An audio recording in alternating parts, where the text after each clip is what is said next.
Hey, assalamualaikum everybody, welcome back for another amazing video. Today we're going to be talking about a book review, and the book review is about this book right here, Khalid bin Walid, Sword of Allah, or also known as Saifullah. It's been written by A.I. Akram, who is a Pakistani general. There's a lot of important things in this book that we can learn from as business development, leadership development, character development. So without any further ado, let's get this video started.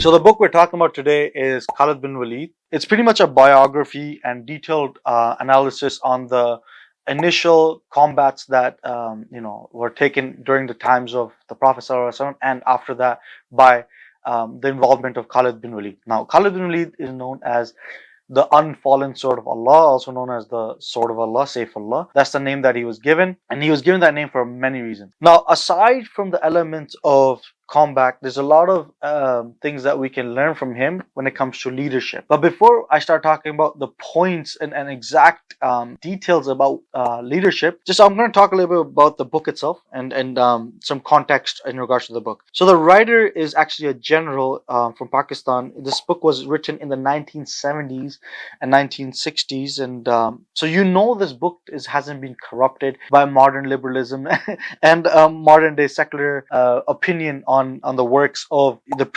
predecessor and the previous generation. Usually from the works that were done in the 1950s, 1960s, there's a lot more purity and how they write the book. So this book, it has been written in a manner that has an element of strong, masculine, and this energy which shows you true leadership.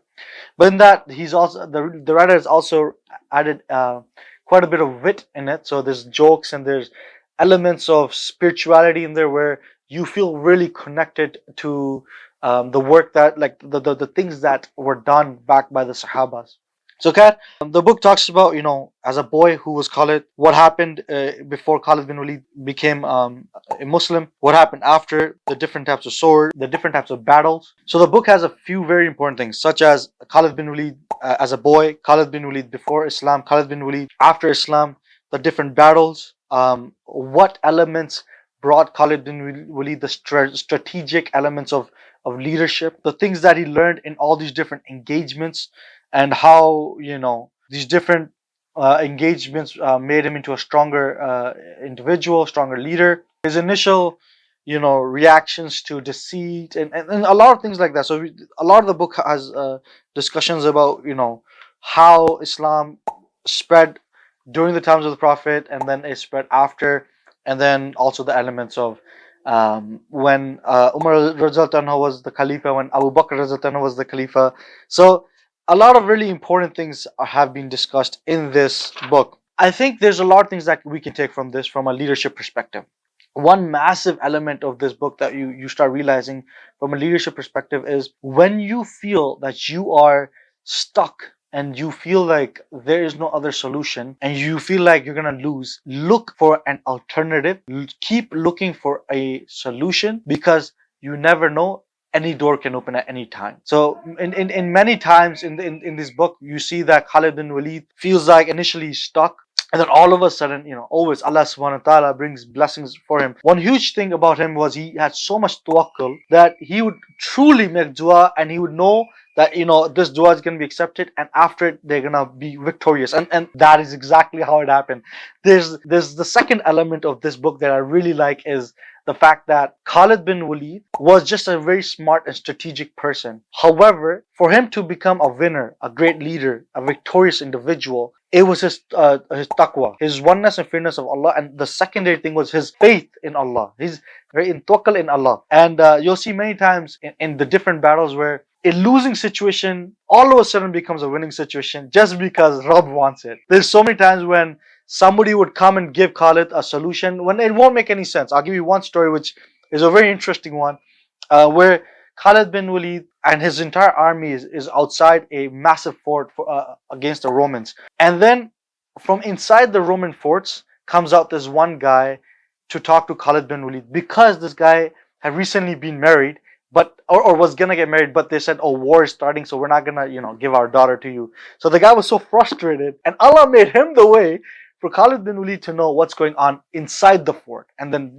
obviously that helped them get through the fort doors, because the guy opened up the fort doors for Khalid bin Walid to come out, because the guy said, if you promise me, one, my safety and my family's safety, two, that I will finally get to be with the girl, I will open, I'll give you everything, and I'll open up the doors from the inside. So Allah subhanahu wa ta'ala, and this is only one story, and because it's an interesting one I'm telling you.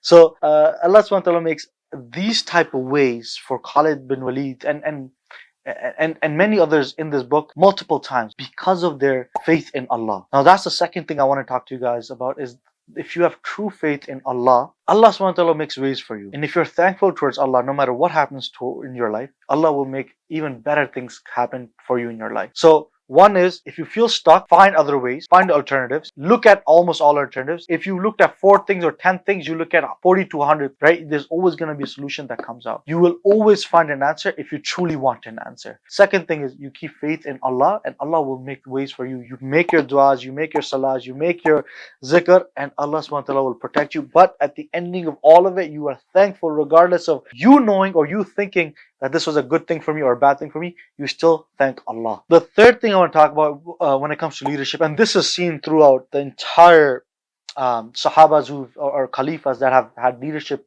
roles, is the element of justice, or being ethical in their work. They would not do anything for themselves. Like, they won't do anything like, if they're doing a war or job or anything, they're doing it for a greater cause and for a reason. And with ethics, it's not like, we're here just like Genghis Khan, and just obliterate the entire city, burn down everything. No, it's everything is structured. There's justice behind every movement. There's treaties. There's legal documentations. There's a proper communication in every way.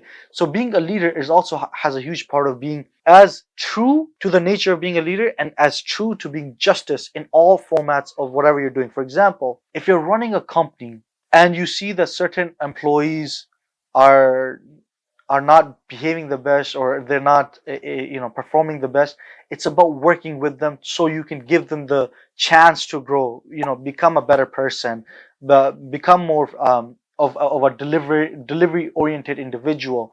Give them that second chance, the third chance. Give them that documentation of, okay, you are not delivering on these KPIs, so improve on these things for the next month, and then we'll recheck your performance. And on top of that, if you have a company and you realize that to save the employment of 80% of the people, and to save this company as a whole, the justice thing to do is that I might have to let go 20% of the people, and might have to stop these 10 perks that were being offered as in the organization, so I can continue running the 80%. This difficult decision has to be taken, and you have to hold responsibility to it. This brings me to the fourth point. One of the most important things about being a leader is the element of accountability and responsibility. You have to be responsible, and you have to be someone who can take accountability for whatever you're responsible, right? So he took accountability and responsibility of the thousands and thousands of men that he was under control. He was a general, right? He knew what he was doing. He knew every action, every decision, every command has a reaction, and he's going to be held accountable for it in front of the Khalifa. He's going to be held accountable and responsible for it in front of the Khalifa, and above the Khalifa is in front of Allah. So being a good leader in a Muslim, as a Muslim, you need to know every single decision of yours is one that can be held accountable in all formats, and you have to be responsible for that. And this is one of the reasons why many big names in Islamic history refrained from wanting to be a leader, because they knew every decision can be held accountable when it comes to in front of Rabb. Even there's many people who even they want to become rich, or they said, I don't want to die rich, is because the fear of the accountability behind, what did you do for the ummah? What did you do with your knowledge? What did you do with your ilm? What did you do with the money that I gave you?